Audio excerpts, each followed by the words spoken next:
Il n'y a pas que les médecins spécialistes qui montent au front contre le gouvernement. Les médecins de famille envisagent eux aussi des moyens de pression, mais ils vont plus loin. Ils se tournent vers les tribunaux. François Legault, lui, ne reculera devant rien pour faire du ménage dans la bureaucratie, quitte à paralyser le Québec. Pierre-Antoine Gosselin.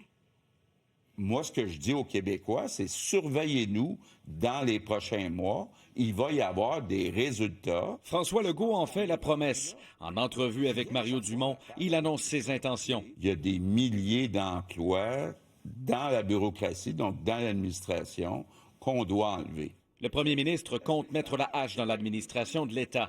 Un des jalons de son plan d'action dévoilé mercredi. Qu'est-ce qu'il a allumé, M. Legault, que là, il va sortir la chainsaw comme Elon Musk, puis il va faire le ménage dans le gouvernement? C'est pas du Elon Musk pour commencer, mais il y a des milliers d'emplois dans la bureaucratie qui doivent être éliminés. Il réitère son objectif d'accélérer les projets économiques avec l'aide du nouveau ministre de l'Environnement. Sûrement le ministère où il y a beaucoup trop de bureaucratie, c'est l'environnement. Donc, sans réduire les critères, d'être capable de réduire les délais. Puis se dit prêt à en découdre avec les syndicats. On sait que ça va brasser, mais les députés de la CAQ sont prêts à aller de l'avant. Vous êtes prêts à ouvrir les lois qui encadrent le syndicalisme, le financement des syndicats? Absolument. Il ne reculera pas non plus devant les médecins. Mais voilà que la Fédération des médecins omnipraticiens intente un recours judiciaire contre Québec.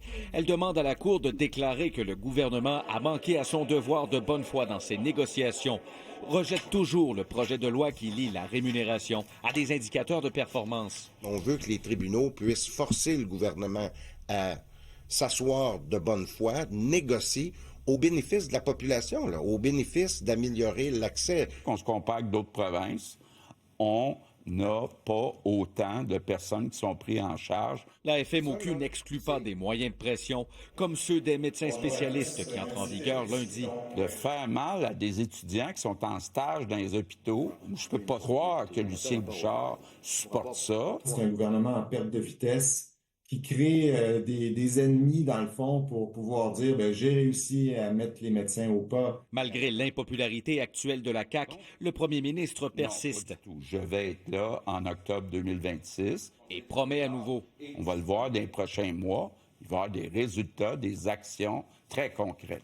Des résultats et des actions concrètes, reste que le délai est restreint pour le gouvernement, qui en est à la dernière année de son deuxième mandat.